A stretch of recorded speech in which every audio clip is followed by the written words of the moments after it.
Aye. Hello. Hi, there we go. There's the spirit. Okay, good. Any questions about where we are? Questions about homework? Anything else? Are we all good? You all had fun with the first homework, I hope? As some of you know, there's an off by one error. We can't do arithmetic. No, the reason you have an off by one error is because there was that duplicate interpreter name, and so people who got both got credit for only one, and we'll just give you all one. How's that? Plus one, math plus one across the whole class. Is that good? Yeah, good. Okay, yes, that will be taken care of. Other questions? That wasn't actually a question, but yes, very good. Okay, today we are going to start on a new topic. As I said at the beginning of the semester, what we're trying to do is to think of programming languages as collections of features that we can then compose in different ways. So we've seen one collection of features so far, which is expressions and functions over expressions. Pretty straightforward stuff. But then what we saw is once we got to higher order functions, things start to get a little bit complicated, right? What was the thing that was complicated about higher order functions? What was a really easy mistake to make? This is a really easy mistake to make. Scope. What about scope? Dynamic scope. Dynamic scope, right? This is why, everybody from John McCarthy to Guido van Rossum make this error, right? Because it's a really easy mistake to make. Because if you don't think about what it is you're trying to define first, you don't have a reference against which to compare what you did, right? It's all correct. It's whatever it says, right? I mean, how frustrating is that to have a programming language where whatever it says is what it does is what's right? Okay, good. There you go. So this should teach you to think about specifying your languages a little better. Should teach him too as well, but he's what I've got to work with, so what can I do? Okay, today we're going to start on a new set of features. I will, on Wednesday, let you use a word that you've been itching to use all along, but we're going to build up to that. Ooh, what word is that? That's what they're thinking, right? What word is that? Variable. Okay.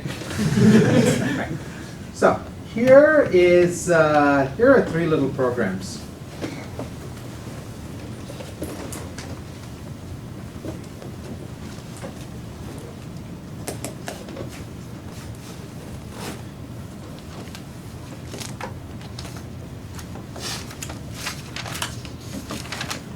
Okay. Three distinct programs. I'll even make your life easy and tell you they're all in Java. Okay? Three distinct programs in Java. Which ones are similar to which other ones? What is the middle one? That is an O. I did use Greek letters when I write, as you know. But no, yes, no, that's an O. O.X. Okay? Okay. A, B, and C. Which ones are similar to which? Anyone? Oh, be brave. Be brave. Yes. Is one of those X's supposed to be blue? I use Emacs without any font lock mode, so no. How's that? Yes. Other question. Other answers.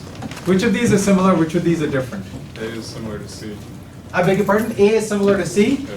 Okay, that's one possible answer. Any other possible answers? It's not only possible, it's even plausible. Any other answers? Yes. A and B. A and B? Yeah? Come on, somebody else. What's A, left? B, What's and left? C. A, B, and C, B, and C. Who knows? That's the beauty of syntax. It can mean whatever you want. Okay? I'm going to claim that B is closer to either A or C than the other one. What am I getting at? Well, let's assume that implicitly there's a little, here, you want a blue, I'll give you a blue. Okay, how's that? Okay? Now, what's similar to what and what's different from what?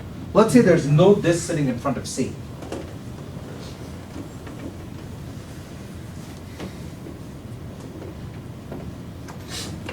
So in C, yeah, The top two are more similar. the top two are more similar. I was going to say. Same thing. Okay. What's the difference between these two and this?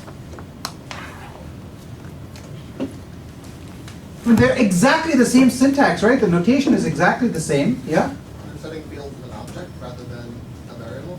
Yes. So let me repeat that. Did you want to say something different? Same thing, which is what? The two of them actually mutate something and one's assign something. Mutate, assign, yeah.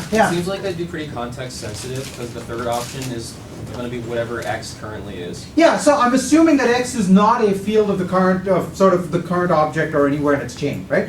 So there's no this available, it's not an object reference, okay? So part of my point, of course, is, I'm just trying to yank your chains, right? I want you to get past syntax to being able to talk about what these things mean, rather than how we write them down. That's part of my point.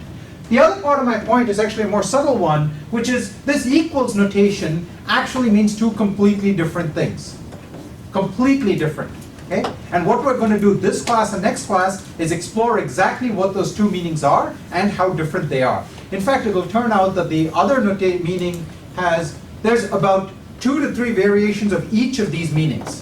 So there's a space of about 6 or 12, or I can't do arithmetic obviously, as you've discovered, but 6 or 12 or something variations here of that equal sign in most programming languages. Okay? That's what I want to explore. Make sense? And this is why you'll be able to get your word variable back. But not till Wednesday, not till Wednesday, hold your horses. Okay, so these are object mutation, and this is variable mutation. Okay? Now, one term that you'll sometimes see people use is the term side effect. Okay?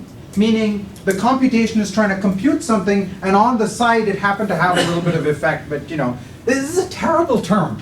It's a terrible term because it suggests that somehow, the computation is producing a value, and on the side it's just doing something off on the side. That something off on the side is vital, it's critical, it's like it's a source of half of the evil in the universe, right? So we shouldn't just relegate these to side effects. These are changes, and we should understand what these changes mean.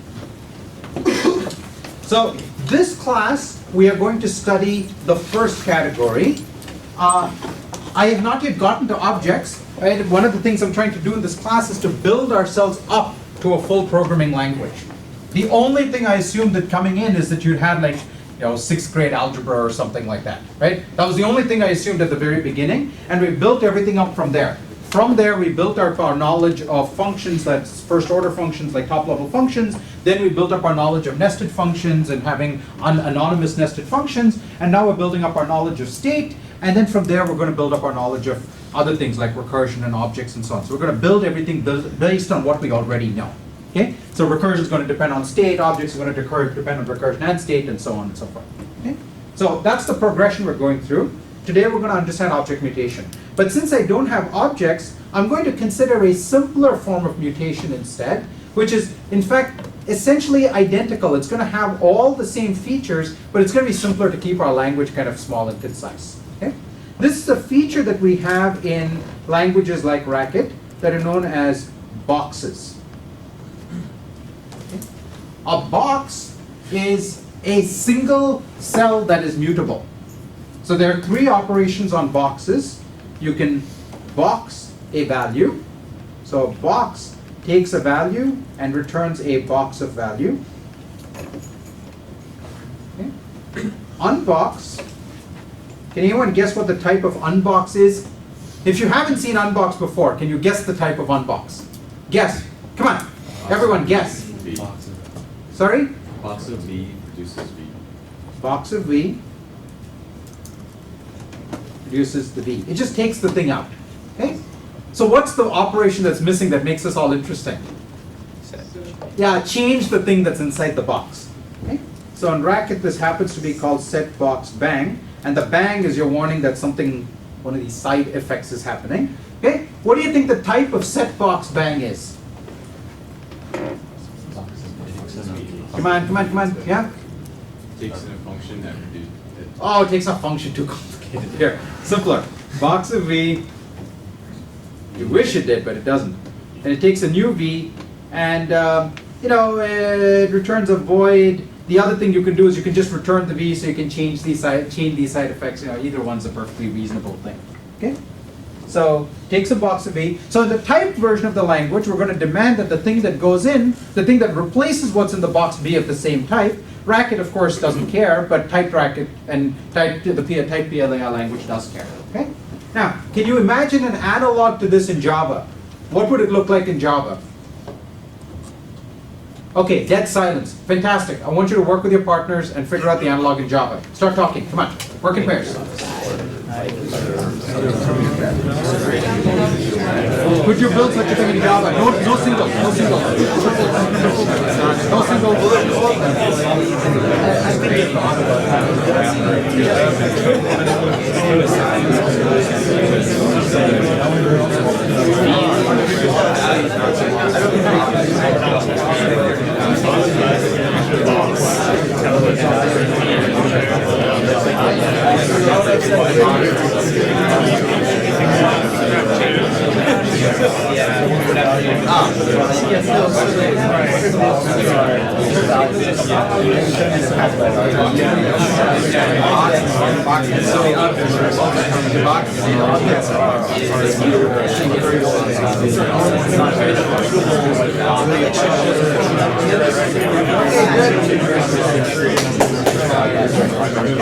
Fifteen TAs here. 15 TAs. Check this out. 15 TAs.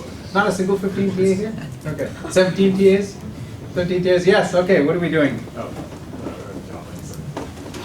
Okay, fair enough. Okay, what is a box? If you were writing this as a class, what would you write? A wrapper. A wrapper, yes. You define a class that has a single field, right? It has a get and a set, and it would be a parameterized type, so it would be a box of t, just like this here, right? And its get would return t's, its sets would take t's and stick them inside the private field. Yes? Okay? And what does box correspond to? What does this function correspond to in the Java world? The constructor, exactly. It takes a v and sticks it inside that private field. Okay? Good. So you all understand boxes. So the point is, we can generalize from here pretty easily to having multiple fields that all have different names. Okay? We've essentially created for ourselves a class with a single mutable field. Since there's only one field, there's no need to talk about what the name of the field is. It's the field. Right? So it's a nice simple model, and you can easily see how to generalize this. Okay. Good. So what we want to do is we want to add this to our language. And I've given ourselves, did I miss one? I did, right?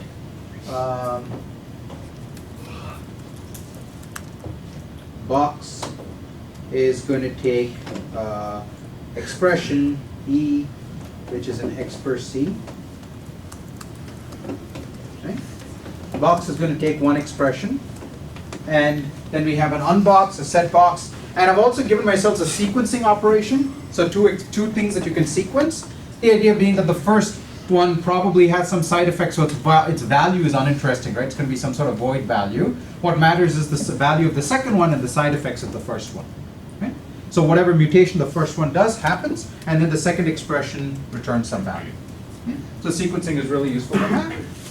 In the textbook, I talk about how we can get sequencing back by just syntactic sugar, because we're talking about desugaring as we've been going along this semester. So you can do it by desugaring, but it's also useful sometimes to put something in the language even though you could desugar it away. Why would you do that? That sounds completely perverse, right? Why would you do such a thing? Why would you put something in your core language that you could desugar away? Speed clarity. Clarity? What do you mean by clarity? Well, so your core language doesn't have all these like artificial constructions which are sort It's of core simulating. language. Who cares? You don't want to see it. It's not the surface language. Yeah? Maybe you don't want each type of thing in the core language to do too many different things. Maybe you don't want, yeah, I mean, that's a kind of clarity, I guess, yeah. That's certainly a valid response, right? So, yes, clarity is one answer. You don't want the things in core language to maybe be doing too many different things. Yes? Figure out efficiency. Sorry? Efficiency. Efficiency is true, though that's not the reason I'm doing it here, yeah? Maybe you want to implement a variety of different syntaxes, but you want something in the core language to be the same.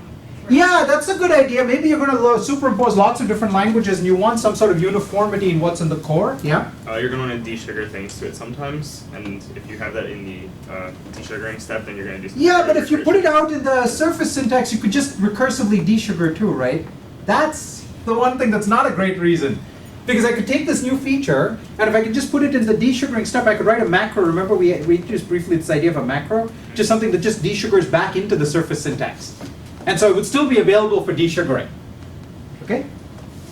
So these are all perfectly valid reasons. Another reason is just for, the reason we write down a core language is to explain something. That's one of the reasons we write these down, is we're trying to explain this is the essence of something. For example, in our JavaScript work, we have objects in the core of the language, even though there's no good reason to. We could have implemented objects through lots of different ways without having to put them in the core. But if we're trying to explain JavaScript to somebody, it would be kind of strange if you got a core of JavaScript that had no objects in it. You would certainly consider this a rather strange language, right? And also, at some level, you get excessively reductionist, right? You could just say, well, my core language is a Turing machine. Everything desugars into a Turing machine, problem solved. You understand a Turing machine, you understand all languages in the world. And if that were the case, you'd have all stopped at 51 and you wouldn't be in 173. So clearly you believe there's some value to the core language being larger. Do you want to comment on? So, also, in the assignment that's going to go out at the end of Exactly. this week, we're going to have you desugaring surface parseltongue into core parseltongue. Core parseltongue has sequence and let in it, even though we know how to get rid of those now, just because it's easier to understand what you're desugaring to when you have those things in the core language. Right. So, again, it's going to show up that way. Okay, so you'll have direct experience with this. Okay? Okay, so now let's talk about what it means to actually evaluate one of these expressions. You all now know what let is? Let? You know it because? You know it because it's? It's in the notes. In the notes, right? And it's described in the notes as? Yeah, desugaring into lambda. Questions? Yes? Not all of you seem to... Any doubts about this, that it's in the notes? It's in the notes. It really, honest to goodness, is in the notes. Okay? Now, if you haven't read the notes, well, you know, there's even more stuff in the notes. There's awesome stuff in the notes. You won't know about it. So read the notes. Okay, so here's a program.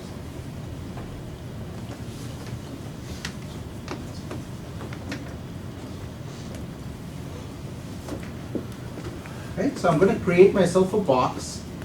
And okay,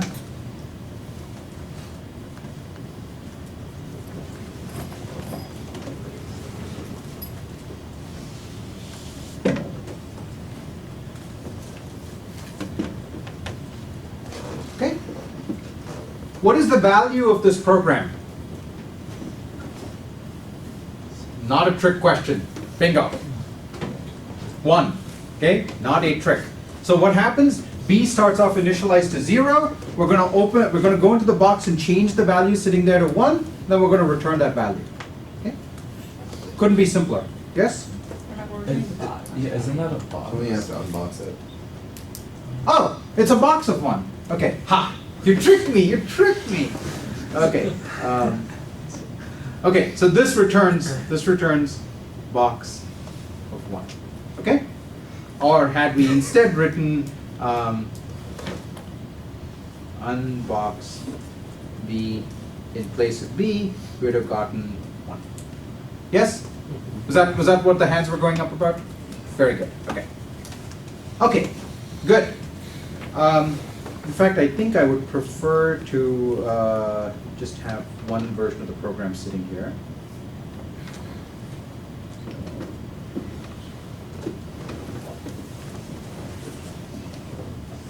This produces 1. Is that correct? That's good? Okay, very good. So now let's talk about what we're trying to do. We're trying to write an interpreter for this language, right? So we have to be able to interpret some representation.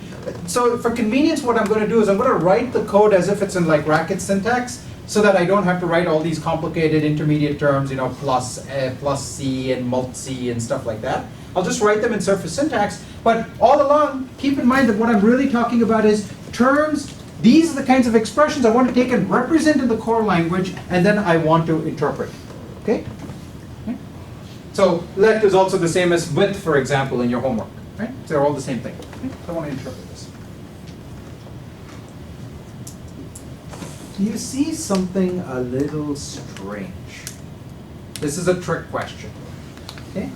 If you see something a little strange,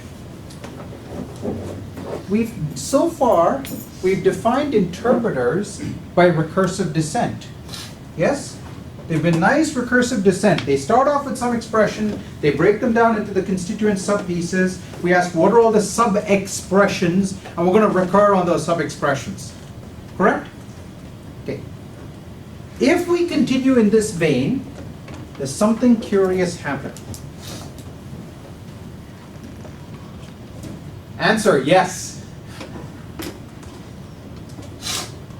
We can't do things like, say, substitute B. Oh, substitution. Oh, substitution. Yeah. Yeah. Substitution. Interesting business. Yeah. Well, I'm going to put that off for the moment because I've got an environment passing interpreter, right? So I don't need to worry about what happened in substitution anymore. Okay. That's a great observation, though. Yes. Well, now that you've got mutability, you have to worry about the order in which things are interpreted. Yeah. Order seems to matter. Yeah. We're gonna ignore a value if you're never done with You can ignore a value. Yeah. Yeah. Other things? Anything else? Okay. I'm going to focus on the middle remark for now, which is this business about order. Okay? Here's the thing. I'm writing interp. And interp encounters this expression over here. Okay? What does it find? It finds, we know from our data type definition here, that sequence C has B1 and B2, which are both expressions. Right? So it's got two sub-expressions. Where are they? Which are the two sub-expressions? Which are the two sub-expressions? Point on the board. Point on the board. This is your robotic arm. Please control it. Up. Right. Right. Right. Right. Right. Right. That's fine. I'm drifting. Yeah, I'm a robot. What do you want? That's what they do. Okay. Where? Right there? Up a little more? Yeah, there. There's one. Okay. Where's the other one? Up, down, left, right. right. Yep. Yeah, right there. Good. Very good. Okay, you're all expert robot controllers now. Okay. So this has two sub-expressions. There's one, and there's the other. Okay? And there's some environment, and the environment's binding B to something, and we'll get to worry about what all of that business is in a moment, okay? But this is what we have. So it seems natural to say, I'm in the sequence C case, and I have a B1 and a B2, and so I want to call interp on B1, and I want to call interp, and I'm purposely being loose about the environment because, I mean, I know we need the environment, but this is the core of the issue here. I want to call interp on B2. Yes? This is the code you expect to see, right? And this code's not going to go away. We have no choice, right? We must interpret B1, we must interpret B2. But until now, did it matter what order we interpreted things in? Like plus, did it matter what order we interpreted things in? Well, could one of the subterms of a plus possibly have an effect that the other one might notice? Yeah. One of them might not terminate. One of them might fail to terminate. Is there any other effect it could have had? Yeah. If we were using dynamic scope. No, we're not dynamic scope, we're static scope. You're not allowed to use dynamic scope. Yeah, I mean, yes, if you're using dynamic scope, yes, obviously that's correct, right? If you're using dynamic scope, it could bind something that the other side could see, okay? But because we don't have dynamic scope, which is exactly why we don't want dynamic scope, could it have another effect? Yeah? Came across an error. Yeah, error. Somebody said error, right? So one possibility is it could fail to terminate, the other possibility is an error, right? But the nice thing about both of those is, yes, they're observable. I mean, you as a user can obviously observe, right? It's emitting carbon and not producing an answer, or it's like, standing there with an error saying a big red pink box or something. So obviously you can notice it as a user. But the nice thing is they're kind of benign effects in the sense that, no matter which side you evaluated, you were going to get to that error anyway, right? And because we don't have dynamic scope, the order in which we evaluated wouldn't have made a difference, right? But now that's no longer the case. Now, what happens in B1 matters to B2, right? There's this kind of action at a distance happening. B1 goes off, evaluates, finished evaluating, and all of a sudden, that makes a difference to the value of evaluating B2.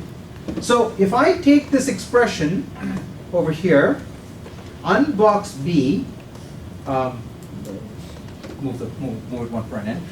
If I ask you, what is the value of unbox B?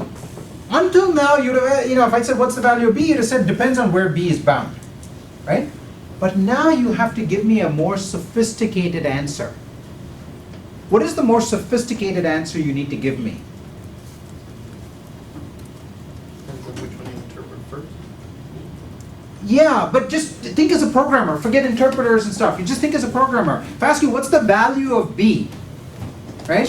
Previously, you could just look it up. You could say, where's it bound? It's static scope, so I just draw an arrow to where it's bound. I look at the value there, and that's the value. Now you need to talk about when. I need to talk about time. I need to talk about the history of the computation. Depends on when you ask. Is it before this mutation happened or after this one happened? Is it before this one or after this one? Okay? The entire history of the computation now becomes relevant. So we can't have our nice little innocent interpretations happening independent of each other. We have to decide what the order of evaluation is, and we have to then reflect that order of evaluation in our interpreter somehow. Okay? Now in a sequence operation, what's the order of evaluation? Pretty obvious, right? We want to do the first one first and the second one second. I understand you're Brown students, this might be a little too conventional straightforward for you, but let's just play with this for a moment. Okay? So let's assume we want to do the first one first and the second one second, okay? Well, one thing we could do is we could just say, hey, there's already a sequencing operation in Racket called begin, so we can just use begin, right? And Racket begin is exactly one of these boring conventional things that does the first thing, then the second thing, then the third thing, and so on. So if we say do the first thing first, the second thing, if we say begin, it'll interpret the first thing and then interpret the second thing. Yes? I mean, it will. Take it from me. I assure you, I promise you, there's no circumstance under which it will not. Okay, so we have now come up with a definition of how to interpret sequencing. Yes? If you do something like, say, setbox B1 and then 2 or something, and then plus that and B, you still have the sequence in the plus, not just in the sequence. Yeah, so we have to deal with this for all the operations, right? This is an excellent point. If I have a plus operation, since I'm now allowed set boxes to appear in expression positions, right? The left-hand side could be like it could be a compound expression that is not just a recursive arithmetic expression, but actually does a set box, right? And now the right-hand side needs to get the value from the left-hand side set box, okay? That's certainly true.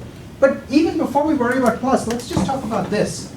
Are we satisfied? Because we're satisfied now, our lecture becomes much shorter. So I'd be happy if you guys are happy. Yeah? We just sort of offloaded the work. We didn't really. We didn't actually do anything. This is the most unsatisfying possible answer, right? We've just said, oh, what is mutation? It's whatever Racket says it is. We haven't actually understood what it is. Okay? So that's one way in which this is unsatisfying. Okay. So let's try to do it ourselves instead. It would be helpful, for example, if I put my environments back in, right? So I have some environment here, and I'm going to interpret B1 in that environment. I'm going to interpret B2 in the same environment.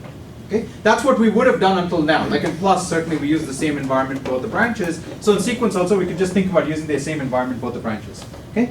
But, so what are we doing? We're interpreting an expression in this environment. We're interpreting this expression in this environment. The environment's exactly the same. Where is the side effect of the first expression? How is that being conveyed to the second expression?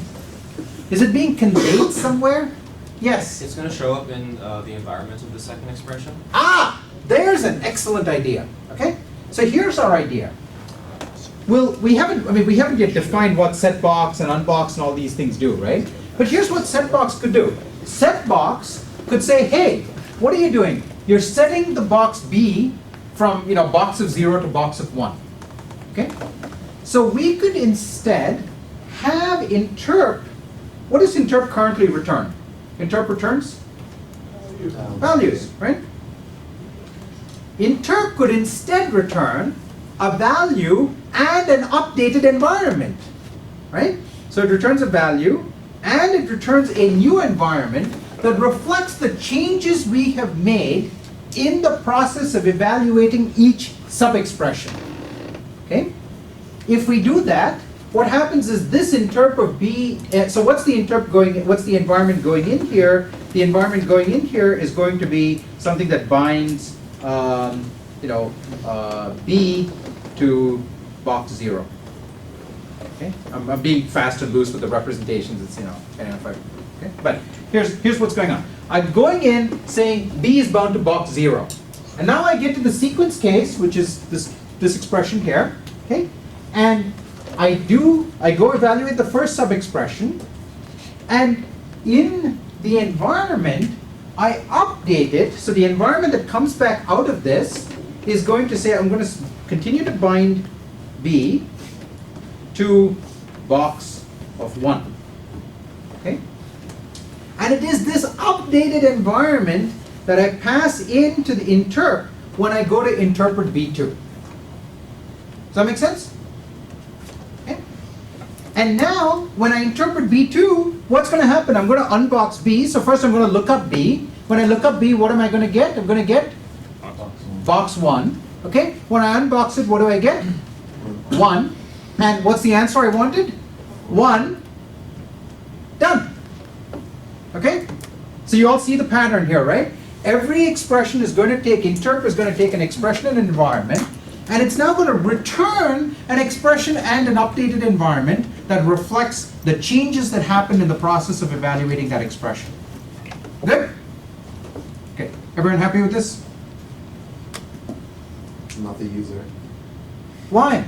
because they don't want to see an output. Okay, that's perfectly fine. We would define a little interface procedure, a little runs procedure that says take the 2 return answers and just throw away 1 and give the other one back, right? You can do that. Okay?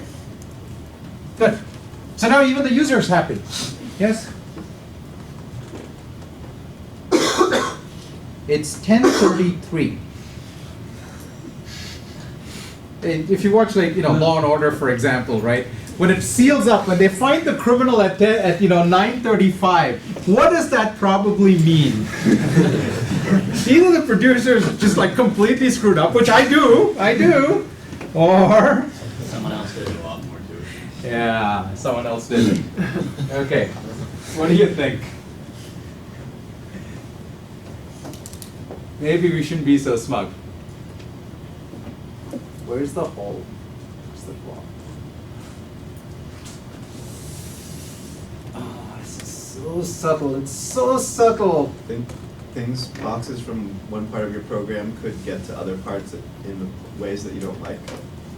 Boxes from one part of my program can get to other parts of my program in ways that I do not like. So this is an excellent remark. What can we do with it? Can anyone try to build on it? Here's the ideal build on it. Give me a program, right? I've told you what the interpreter does. Give me a program. Let's see what the interpreter does on it. Let's first agree on what the program should produce, and then we'll interpret it and see what the program does produce. And they agree, we're fine. You may have to give me another program. And if they don't agree, we have a problem. Yes? How about let B box 0? Okay, hold on. So I'm going to write, right?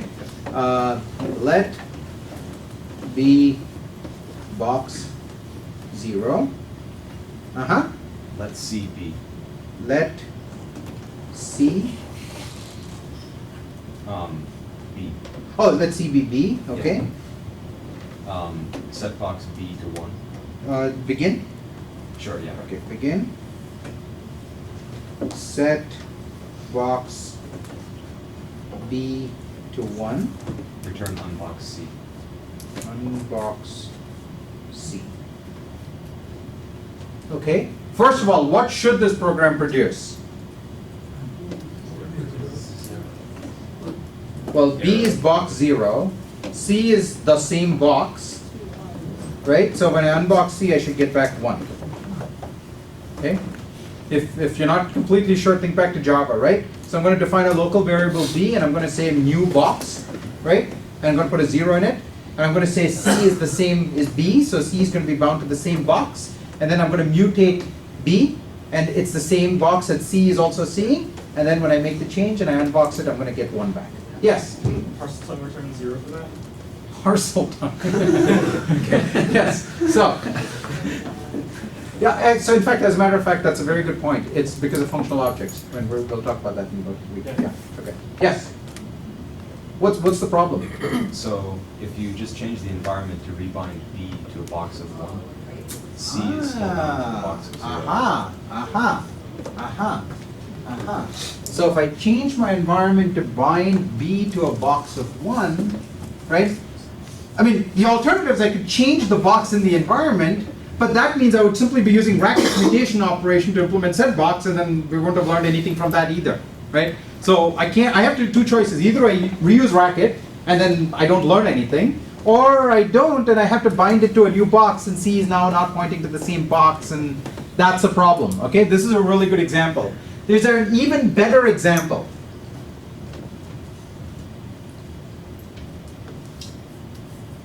Hint, what were environments supposed to be reflecting? We had to choose a particular environment when we did higher order functions. In fact, even when we did first order functions. And we were motivated by decisions about scoping. In particular, we wanted lexical or static scoping. Yes. So within the first expression in the begin, if you bind a new variable. Let's try that out. Let's try that out. Okay? Can you give me? So just like so let be like 0. Yeah. You don't even Actually, need that's that. not You even- don't. Yeah, Just exactly. begin. Yeah, exactly. Go for it. Yeah. And then let. You know whatever. Do I even need a box there? Doesn't matter. Yeah. But let B be 3, right? Somebody's favorite number. Yeah. Okay. And then within that let whatever, it doesn't matter. Just B. Yeah. Yeah, and then now outside. Yeah. Okay. Now, what should this program return? What error? Which error? Let's be really clear. Unbound identifier B, right? Because we created B in this local scope, right? This should be an error, unambiguously an error. Okay? If you disagree, I'm sorry, I disagree with your disagreement. It's an error.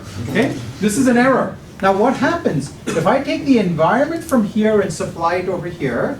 B is now bound. Notice I'm not even using boxes anywhere. Okay? Yes?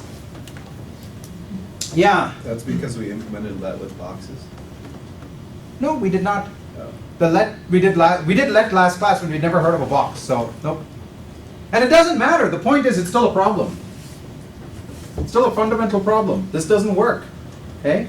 Yes. You'll need like stacked environments or something. Yeah. Our environments are a stack. In fact, our environments correspond exactly to the stack you learned about in like CS31 or 33. That is the environment.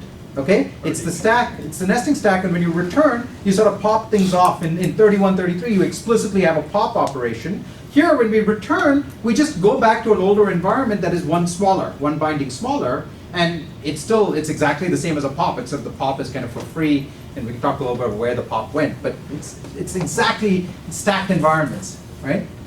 And this is not what we wanted. We don't want to be taking the stack from, I mean, what an insane thing, right? Copying a stack from one expression and using it to evaluate another. Oh wait, we're going to do that in a month. Never mind. But what an insane idea, right? Copying the stack from one expression and using it to evaluate another. We don't want to do that, all right?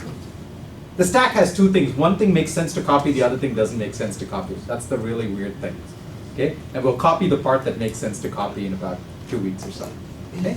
But the thing you don't want to copy is what are the bound variables, right? You don't want to take the bound variables from one thing and suddenly start capturing something else. What has this done? We've implemented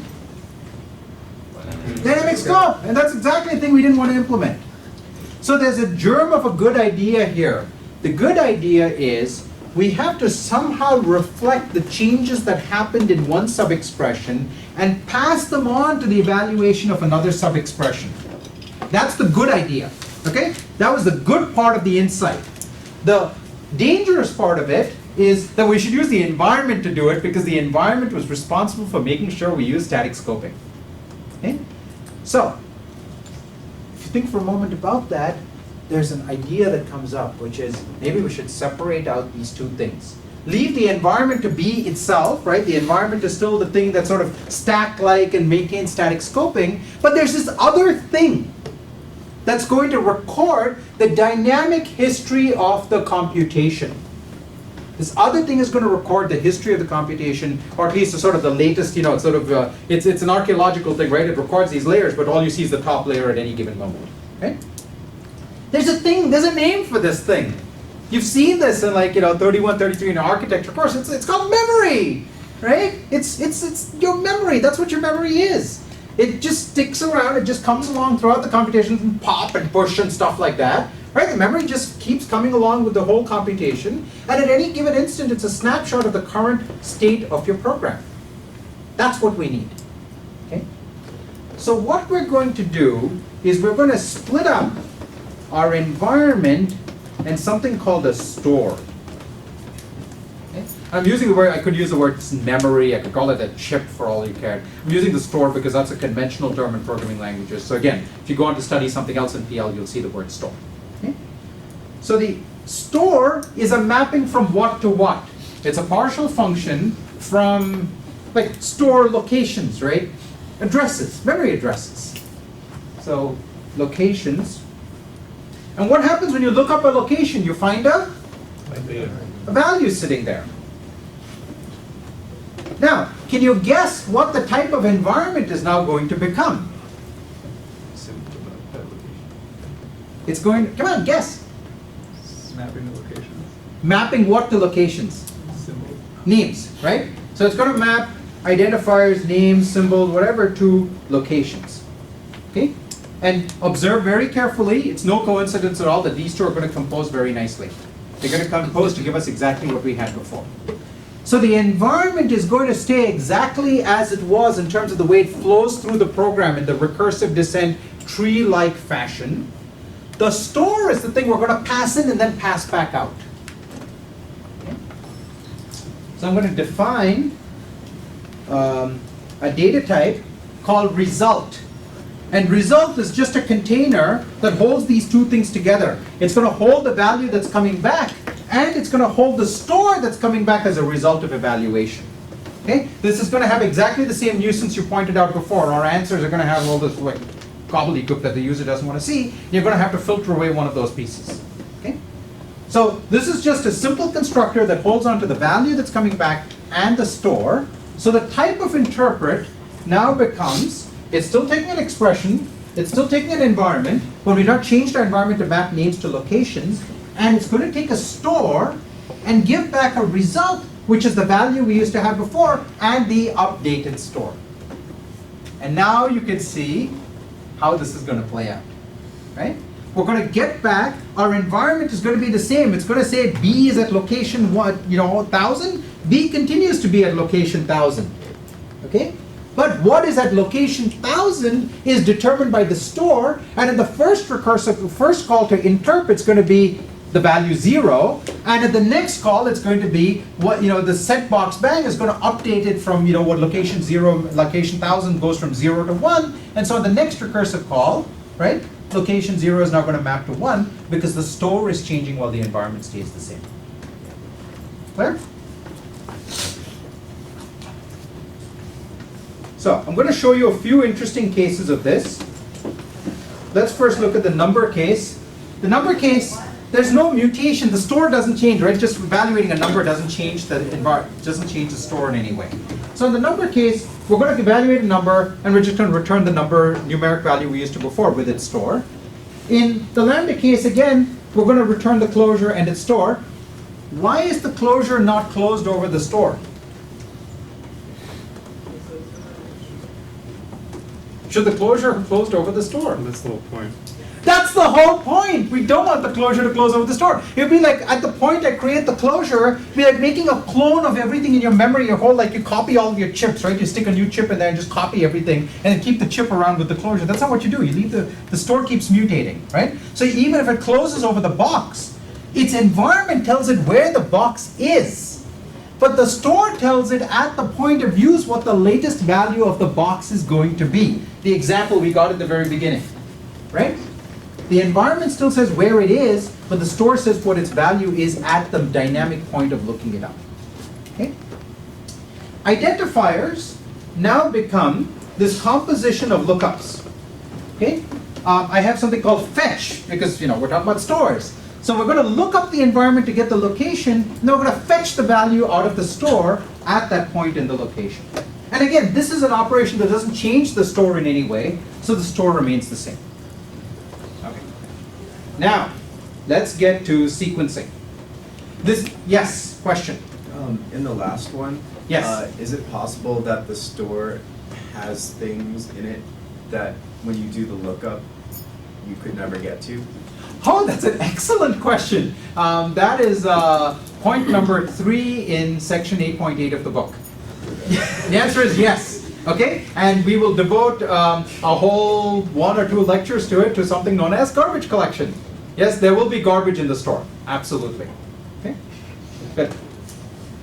So now, here's a pattern you need to, it's going to hurt your eyes a little bit, but you need to get used to it anyway. Okay? Here's what we do when we sequence. We're going to call interp of B1 in the current environment in store. We're going to get back a value in the store, right? I'm going to bind those to V-B1, which is the value from B1, and the S-B1, which is the store from B1. And now we interpret B2 not in STO, but in S-B1. Okay? That is the critical point right there. Right? We still call B1 an N but B2 an N. But the critical distinction now is I'm going to take the store out of the first thing and send it into the second thing. So I get the store coming in, it goes in over here. So I get the, actually here, let's do this. I get the environment coming in, and the environment goes here, and it also goes over here. But the store comes in here, and then goes there, and goes that, and then actually gets returned as well over here, right? Because the final result's going to return a new store. Okay? This idea is called threading. It looks a little bit like needlework, right? The environment is recursive descent, but the store gets threaded from one call to the other, and so we make the call sequentially. So previously we would not have sequentialized these, now we've sequentialized these. Okay? This pattern takes a little getting used to. It's got a name. It's called store passing style. And the only reason I'm giving you such a big word is because we're going to see another passing style in about 2 weeks. Okay? So you should get used to this pattern. So now let's look at plus. Okay? Plus, previously we would have just interpreted L in N, we interpret R in N, and num plus of the result. Now notice what happens. Watch very carefully. The result value of calling interp L, V, what we had before, where is that value being held on to? Which identifier is holding on to that value? Anyone? V1. That's actually V-L, but yes. Yeah, sorry, but that's the point, yes. Interp of Rn, which identifier is holding on to its value? V-R, as you might imagine, okay? And so num plus of V-L and V-R is exactly what we had before. We had num plus of interp of the left and interp of the right, okay? The critical difference now is that we have a store coming in over here. That store gets modified and returned as SL, which is then passed into the right-hand side's evaluation, which is then passed out as SR, and then SR is the thing that comes back out. Okay? That's the critical distinction about what happened now. It's all in the book, you need to read it. Okay? So I'll quickly go over unbox and box now. Unbox is, we're going to fetch the location that's sitting inside the box value. It's basically saying where in the memory is this, right? Where in the heap is this address sitting? Here's where it's sitting. We fetch it, and then we just look it up, right? That's it. That's straightforward. Boxing is we make a new location in the heap. Okay? We say, give me a new fresh address in the memory, and this is exactly what's going to create the garbage, right? We're just going to keep allocating fresh addresses and not worrying about reclaiming the old ones, and we'll trust that a garbage collector is going to come along and do it. So we allocate a fresh address, okay? That fresh address is where the box is sitting, okay? And we're going to override the store, so the value is coming back as saying it's a box that's sitting at location 1000, right? We're going to override the store to say at that location in the store, the value of interpreting the left-hand side is residing there. Okay? And we're extending the current store with that. Okay? Yes? So is interpret returning values or locations in the left half of the table? Interpret is returning values. Box V's are now values. Box V's are values that refer to locations. Okay? So there's now closure values, numeric values, and box values. And box values have sitting inside them an address that says, here's where the thing is sitting. Okay? Good. Notice something very subtle over here. I used this SA to extend, and that's the one that comes back from interpreting the box expression.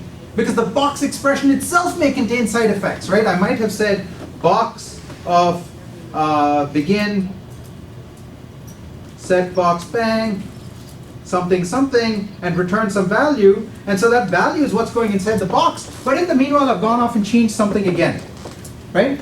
Every expression may now contain side effects, and so every expression store has to be taken and threaded through, okay? And one of the exercises I suggest you do is to take the code for the interpreter that's in the book and just change one of those like S-A's to store, and see if you can write a program that makes it break.